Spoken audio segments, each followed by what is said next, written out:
आज का पहला प्रश्न है कि तापमापी या थर्मामीटर में क्या भरा होता है। थर्मामीटर में क्या भरा होता है, तो उसमें पारा भरा होता है या एल्कोहल भरा होता है। थर्मामीटर में क्या भरा होता है, जो लोग डॉक्टर रखते हैं वहाँ पे क्या भरा होता है, पारा या एल्कोहल भरा होता है। अगला प्रश्न है कि फ़ारेनहाइट पैमाने पर कितना खाना बना होता है, तो 180 खाना बना गया होता है। फ़ारेनहाइट पैमाने पर कितना खाना बना होता है, 180 खाना बना होता है। अगला प्रश्न है सेल्सियस पैमाने पर कितना खाना बना होता है, तो सेल्सियस पैमाने पर 100 खाना बना होता है और फ़ारेनहाइट पैमाने पर 180 खाना बना गया होता है। तापमापी या थर्मामीटर में पारा या एल्कोहल भरा गया होता है। आगे देखते हैं कि स्वस्थ मनुष्य के शरीर का तापमान कितना होता है, तो स्वस्थ मनुष्य के शरीर का तापमान डिग्री सेल्सियस में 37 डिग्री सेल्सियस और फ़ारेनहाइट में 98.6 डिग्री फ़ारेनहाइट होता है। अगला प्रश्न है एसआई पद्धति में ताप का मात्रक क्या होता है, तो एसआई पद्धति में ताप का मात्रक केल्विन होता है। एसआई पद्धति में ताप का मात्रक क्या होता है, केल्विन होता है। अगला प्रश्न है कि पदार्थ की कितनी अवस्थाएं होती है, तो पदार्थ की 3 अवस्थाएं होती है, ठोस होता है, द्रव होता है और गैस होता है। पदार्थ की कितनी अवस्थाएं, 3 अवस्थाएं होती है, ठोस, द्रव और गैस। अगला प्रश्न है कि बर्फ ठोस अवस्था में गर्म करने पर क्या होगा। कह रहा है कि बर्फ को ठोस अवस्था में गर्म करने पर क्या होता है, जल में बदल जाएगा। बर्फ को ठोस अवस्था में गर्म करेंगे तो क्या होगा, जल में बदल जाएगा। अगला प्रश्न है 1 कैलोरी बराबर कितना जूल होता है, तो 1 कैलोरी बराबर 4.18 जूल होता है।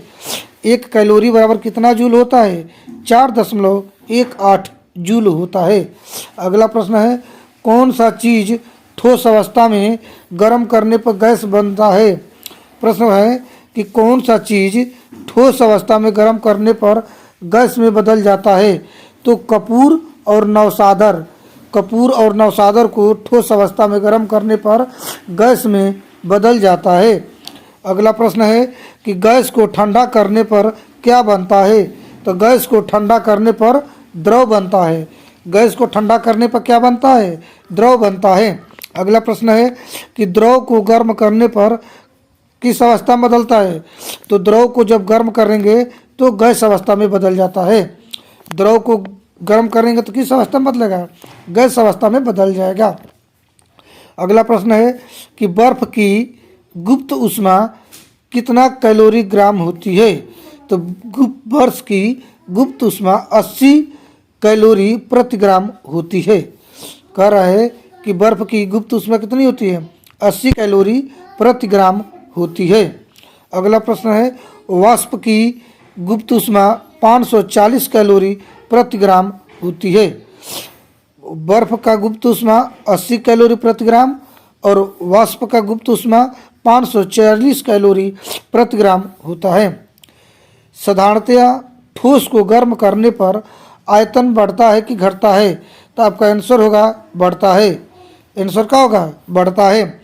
साधारणतया ठोस को गर्म करने पर आयतन क्या होता है, बढ़ता है। अगला प्रश्न है कि बर्फ नर्म लोहा एंटीमनी बिस्मथ को गर्म करने पर उसका आयतन क्या होता है, घटता है।